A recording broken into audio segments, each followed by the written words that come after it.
All right, guys, before we start the video, you're going to notice something during the video that I didn't notice until after because I only watched the video afterwards, like to review my footage. But you're going to notice that like this slides, right? And you're going to start seeing like a book. It's because I literally have like a folding phone and I'll put it here on the book. And I guess when I'm moving around, it's kind of like jiggling it. So it's like going like this. So it's kind of funny. Just bear with me. Okay, well, today's video is going to be a video about 2 cents. It's the channel's named 2 cents. And it says, "Are dating apps a scam?" So let's get into it and see what this is. If you've never used a dating app before, lucky you. Maybe you prefer finding dates the old-fashioned way at Ye Old Meat Market. Maybe, like Philip and I, you found your partner before the boom in... You know what? Finding a date these days, the old school way, that shit does not exist anymore. That shit is just gone. That's not reality, you guys. These things have taken over, but they've taken over in a way where it's just impossible also. So things are just ramping up in a way where it's just really bad for everybody.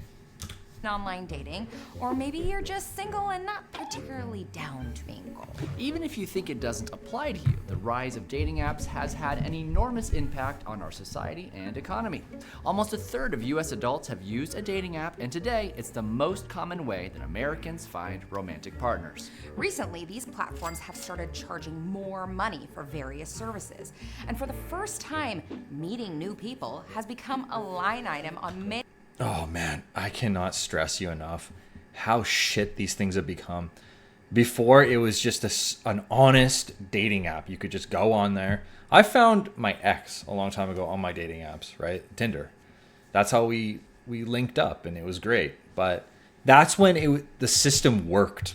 Like, it actually functioned in a way where you could find people, and all the time too. It wasn't just jumping through hoops to get the matches you want. Nowadays, they charge you premiums, and it's just a whole fucking shit mess on these apps. And it's designed to just piss you the fuck off. Any household budgets alongside groceries and gas. But can you really pay your way to a perfect match? And how can you protect yourself from the upsellers and scammers who want to profit off your dreams of love?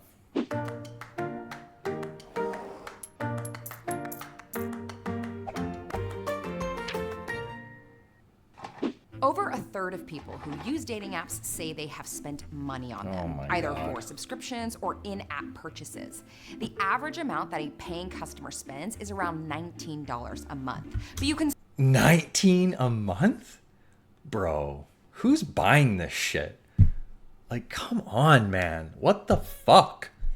This is just as bad as like OF. Like, who the hell is doing this shit? certainly pay more if you're desperate. I mean, motivated enough. Tinder has a $499 a month subscription, while elite dating app The League has a VIP membership that costs almost $1,000 a week. What the fuck? $1,000 a week for a dating app? The League? Get that shit out of here, bro. Hard to believe someone with that kind of cash needs help finding a date. Of course, most platforms still have a freemium tier, but there are a lot of limitations. You might be restricted on how many profiles you can see or like per day, or you might not be able to filter results based on certain criteria like age or height, or hide your own characteristics from others. Spenders also get to boost their own profiles so they're seen by more people, or can give virtual gifts like roses to get the attention of someone who might otherwise not notice them. The platforms claim that paying customers will get more and better dates. And Pew Research did find that It's not even true. Like, if you're a dude, you're fucked.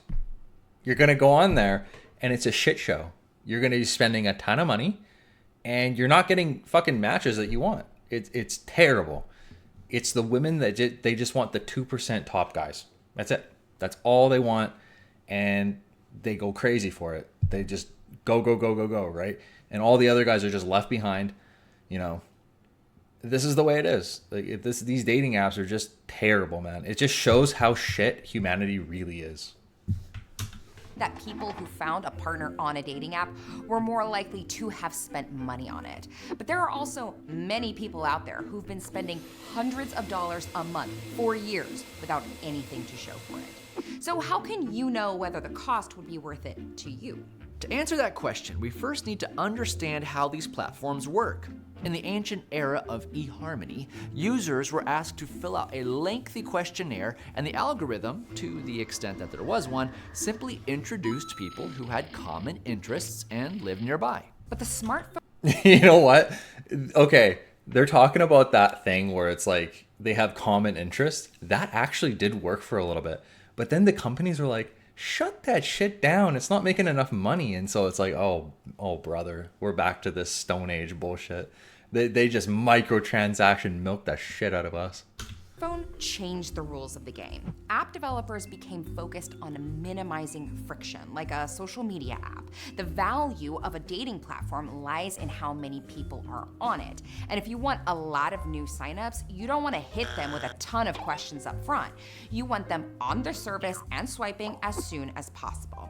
That means that modern dating algorithms are based less on your biographical information and more on how you use the app, who you're liking and messaging, and how other people are responding to you. The most popular dating app, Tinder, launched with an ELO rating system originally designed to rank chess players. Oh my Basically, God. everyone is assigned a desirability score, and it goes up when someone swipes right. Like, honestly, how horrible is that? Yeah, I guess my ELO's not good enough, right? I'm just not a top tier dude. I'm not 2K ELO. You know, I can't do mental gymnastics in my head good enough. Oh, man. That is just... I don't even know what to say. Right on you and down if someone swipes left. But the swiper's score matters. If you get liked by a more desirable person, your score will go up a lot. But if you get rejected by an undesirable person, your rating will take a big hit. As in chess, the point is to match players who are in the same league, so to speak. After some criticism that their system was just a fancy hot or not game, Tinder said in 2019 that it did not rely on the ELO system anymore, but didn't say explicitly that it had been retired or what new system may have replaced it. Hinge, See what they just said there? Like, they didn't... Oh my God. They like literally admitted that that was a real thing without actually admitting it. You see what I'm saying? It's just pathetic, you guys. another popular dating app, uses an algorithm originally developed by Nobel-winning economists Lloyd Shapley and Alvin E. Roth, which was designed to be a solution to the stable matching problem. Given two groups of people with individual preferences, how do you pair them up so that no two people would prefer each other over their assigned partner? The solution is to allow one group, let's say in our very hetero example, the men, to make proposals to the women in order of preference. If a woman receives a better offer than her current partner, she can accept it. Once all the men have finished making their proposals, there will be no two people who would prefer each other over their current partner. While neither Tinder nor Hinge are specific about how these algorithms are put into real-world practice, it does raise questions about some of their paid features. Hiding information about yourself or being able to access profiles that are out of your league, doesn't that subvert the algorithm? It's almost like you're paying for the rules to not apply to you. Well, maybe these platforms just really need the money. After a burst in popularity, Yeah, that's all it is. It's a pay-to-win system. The more you pay, yeah, you can see these really good profiles or whatever it is, right? Whatever you're after. But if you don't pay, yeah, of course, you're just going to see, you know, the ones you don't want to see. That's messed up, you guys. in the mid-2010s, dating apps' user base has been steadily shrinking. Match Group and Bumble, which make up the majority of the industry's market share, have lost more than $40 billion in market value over the last few years, as many of their customers have either settled down or given up. At the same time, rising interest rates have slowed the gush of cheap money that fueled much of the tech industry, and now investors are starting to demand profitability.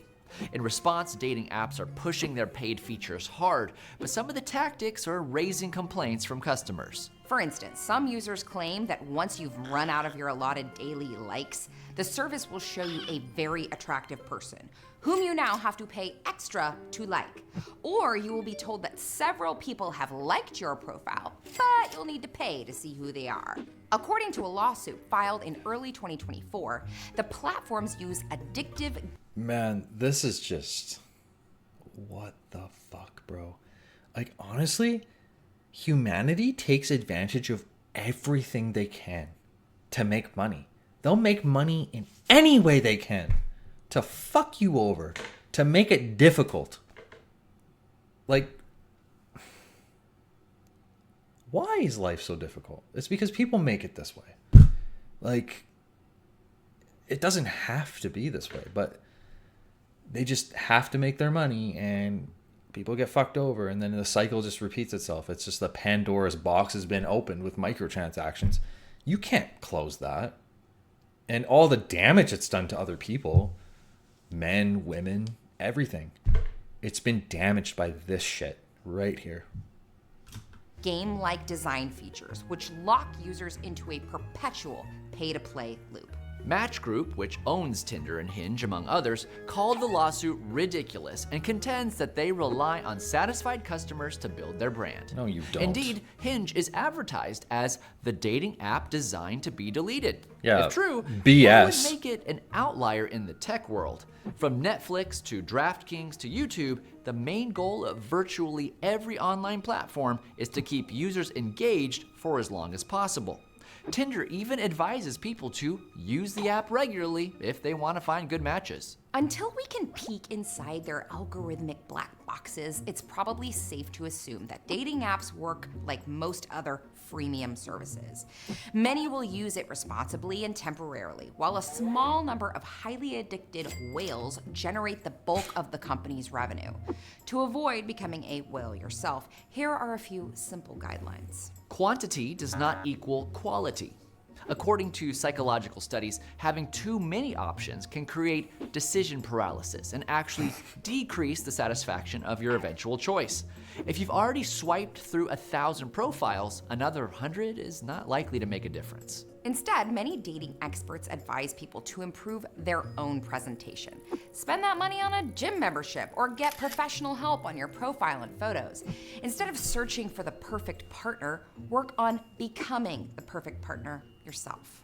And as always, why Today's day and age, there's no such thing as perfect. Like, no, it's impossible. People always trade each other for other people that they think is better. Oh my God, he's better. Or she's better. Yeah, let's get rid of this thing that I had going. Gone. Adios. Watch out for scams. Romance scams stole over $1 billion from Americans in 2023 alone, and that only counts the victims that weren't too embarrassed to report. These scammers target people who are lonely and looking for love, so dating apps are a natural hunting ground. Oh, I heard about something like this where this one guy convinced this girl that he was some like actor or something like that, and he got her to like give him like $800,000 or something like that over like the span of like a couple years, and just pretended with like AI generated images and like professionally written out texts and shit like that, and it just ran this woman dry. And she thought in her mind like, oh my God, I finally got, you know, my Hollywood man, right? It wasn't that at all. It was a fucking joke. Oh man. In fact, in 2019, the FTC estimated that as many as 25 to 30% of Match.com members who registered each day were using Match.com to perpetrate scams. If anyone you meet on these platforms ever asks for money or gift cards or encourages you to invest in crypto, they are almost certainly after your pocketbook and not your heart. Due in part to these pitfalls and prices, Gen Zers have been less likely than older generations to use dating apps, preferring to meet people on TikTok, Snapchat, or even IRL. Besides saving money, it is a way to reclaim a slice of the human experience from Silicon Valley. After all, people used to be able to meet each other and fall in love without a profit-hungry middleman setting the terms of the courtship. I think people are just too damaged these days to actually look each other in the eyes. Nobody looks at each other in the fucking eyes anymore. Do you guys notice that? Nobody does that. Like, it's something's wrong. Something's really fucking wrong. Because I grew up in a time, you know, I got lucky. I got really lucky because I'm 32 right now. I actually grew up playing on the playground still as a kid. And then I advanced to technology like computers and stuff. And it didn't run my life. Like, it runs so many other people's lives these days.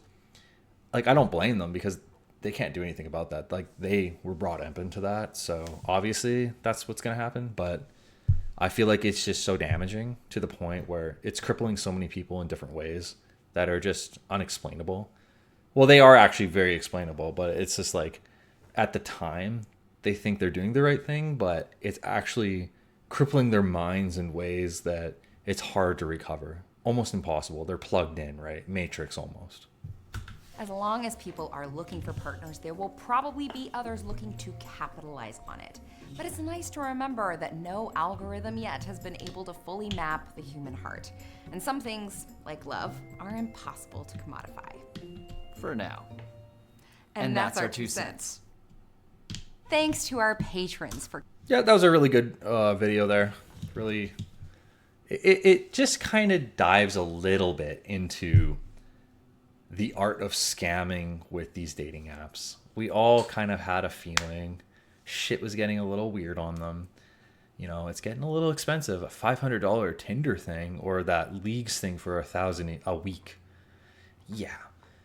It's not about dating anymore. It's just about lining their pockets so they can go on their next fucking cruise, right? or buy their new super boat or a jet plane or something like that. It's not about people finding true love. Like, it's delusional, man. That is so delusional. Like, fucking get off these apps, guys. Like, honestly. Maybe you'll have a little luck, but it is very slim. Slim pickings out there. Anyway, hope you guys like this video, and I'll see you next time.